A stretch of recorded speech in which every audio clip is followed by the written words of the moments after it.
we see two studies just out. Now they've been peer reviewed. They came out in February 1st, and now they've been peer reviewed. So we're supposed to listen to them. And they suggest that COVID began in the Wuhan market and not in a lab. So I looked at this and I thought, okay, who studied? Who are the authors of these studies? One has 19 co-authors, one has 30 co-authors, and my eyes lit up when I saw it's all the same people who have been touting the Wuhan market theory as opposed to the lab leak theory all along, except for the very beginning of the pandemic, when many of these same scientists took a look at the virus and its genome sequence and all of that and said, holy shit, this looks like it came from a lab. This looks like it came from a man, like it was man-made. And then they had a conference call with Fauci and Collins, which was documented by the U.S. Congress pursuant to emails that they get their hands on. And within 48 hours of that meeting, back on February 1st, 2020, these scientists did a complete 180 and said, not only do we, within 48 hours, suddenly no longer believe in the lab leak theory, but it's racist, it's bigoted, it's wrong. And here they are again saying the same bought and paid for manufactured nonsense.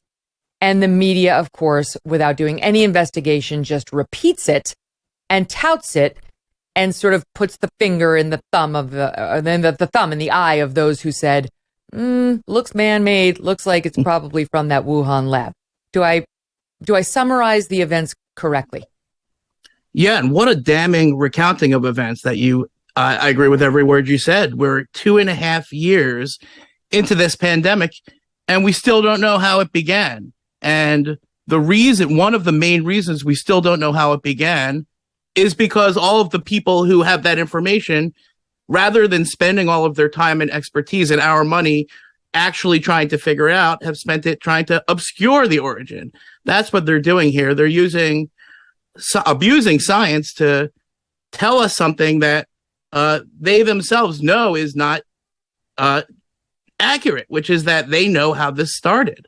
And, take away the charts and the graphs and the data, and that motivation is an allegation that I'm making based on a mountain of evidence. And you pointed out some of it. They say different things to themselves in private than they do in public. They attack anyone as a conspiracy theorist who doesn't agree with their point of view. And they are constantly engaged in exaggerating the data and the science that they are so expert in using to project something onto society, which is disingenuous, which is that there's firm evidence that this thing emerged from the market, which we simply don't know.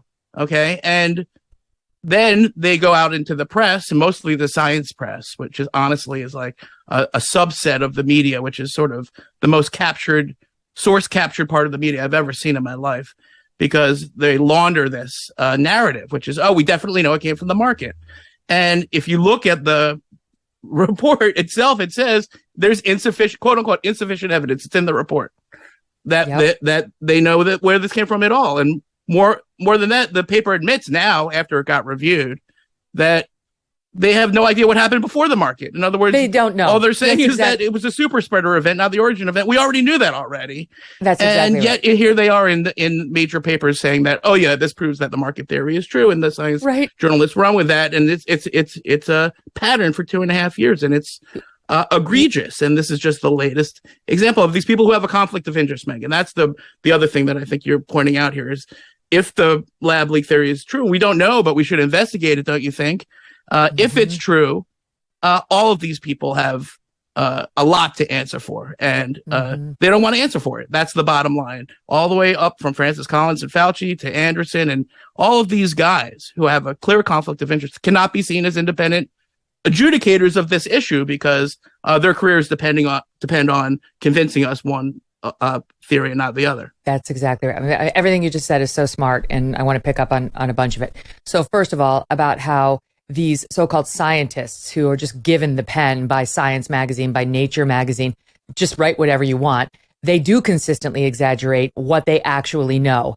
And we'll get to the agenda. I mean, the reason they're exaggerating is knowable, and we know it. They have an agenda. Fauci and Collins have an agenda. Collins no longer there, but had and have an agenda, and it's all the same.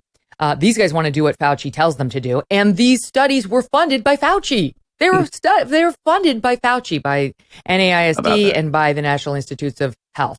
Okay, so that's sort of buried in the fine print. But first of all, that's important. So they constantly exaggerate, you said. Okay, so here's what they did. They come out with these two studies in February, first of all, non-peer reviewed, and just pop them up in Science magazine like, okay, we've solved it. We've solved it. And this is what they wrote initially. Together, these analyses, these two studies that they're publishing, provide dispositive evidence for the emergence of SARS-CoV-2 via the live wildlife trade and identify the Hunan market as the unambiguous epicenter of the COVID-19 pandemic.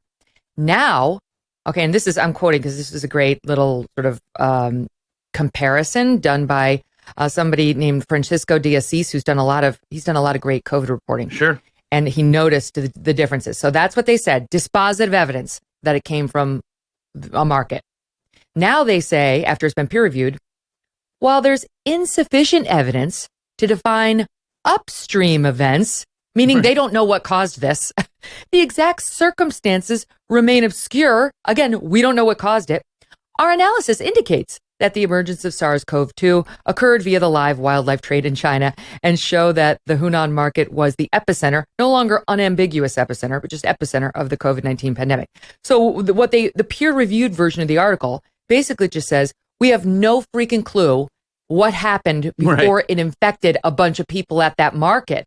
But that market seems to have been the epicenter of the pandemic. That tells us nothing. Not only does it tell us nothing, the reason that it's funny, I mean, not haha funny, but like ironic funny, is that they already got their first news story from the preprint. The New York Times did a front page article on the preprint, which made the false claims that didn't even survive the review. And again, from a journalism standpoint, you got an unpeer-reviewed paper that's making a serious allegation, and you're just going to put it on the front page of the New York Times without any serious scrutiny and big flashy headline. Oh, looks like the wet market did it. Oh, what are you going to do?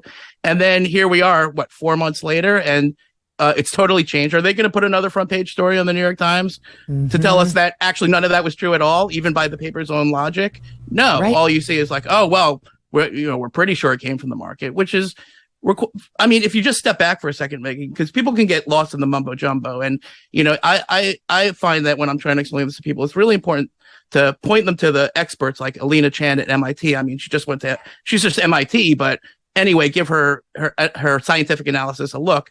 But the big picture here is that why are they going out of their way to push one or another? Is that what science is now? Is science about, I'm going to decide what happened before I do the research and then find every little bit of evidence that I can to support what I already think and ignore all of the evidence to the contrary? Because what's more important than the data points in this paper, which is like, oh, well, there was a raccoon dog at the market, maybe, and we also found COVID at the market, and maybe COVID went through a raccoon dog, but we never found any raccoon dogs who had the virus. That's the logic. That's the argument. And then all of a sudden, we definitely know what happened.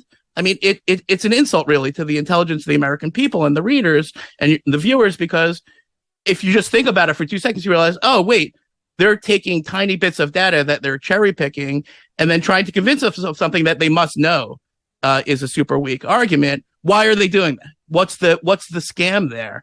And then the other thing is they're ignoring all the other evidence, which is that, we don't know when the pandemic started. It may very well have started in September. Okay, so they've got an entire field of research with 30 scientists and NIH funding and all this stuff to get you a paper that assumes that it started in December, when there's plenty of evidence that's not the case. It may very well have started in September of 2019 or October, when a lot of people got sick at the Wuhan military games. And, if you just think about that one for a second, you see the lie, you see the scam, the misdirect, the shell game. It's like, if you believe every single piece of data we picked and ignore every piece of data that we decided to ignore, then maybe you could think that this is what happened. But the bottom line is that there's zero direct evidence that came from the market. Zero. Not one animal, not one raccoon dog, not one mink, not one, what was the other? Pangolin. They came up with the pangolin. Yeah, where's that pangolin? Where's the magic pangolin? What happened to it? How did the virus get from the caves in Yunnan, 1,000 miles away, to this Wuhan market without spilling over on the way? Are you tired of feeling like someone's always watching you on the internet? Maybe the advertisers know a little bit too much about you and have got a little too creepy. Or you are concerned about the privacy of your identity. Using incognito mode does not solve the problem either. IPVanish VPN is here to protect your right to privacy and to help you stay anonymous online. IPVanish helps you safely browse the internet without exposing your private details to third parties. You can use IPVanish on your computer, your tablet, your phone, even devices like your Fire Stick when you are streaming media. When you use IPVanish, all of your data is encrypted. IPVanish makes you virtually invisible online. It's that simple. And right now, IPVanish is offering an incredible 70% off their yearly plan for our listeners with a 30-day money-back guarantee as well. That is like getting 9 months for free. IPVanish is super easy to use. All you do is tap one button. You're instantly protected. Take your privacy back today with a brand rated 4.6 out of 5 on Trustpilot. Go to ipvanish.com/Megyn and use that promo code Megyn to claim your 70% savings. That's ipvanish.com/MEGYN. Hey, thanks so much for watching. If you like what you just saw, hit the subscribe button for more clips and full episodes.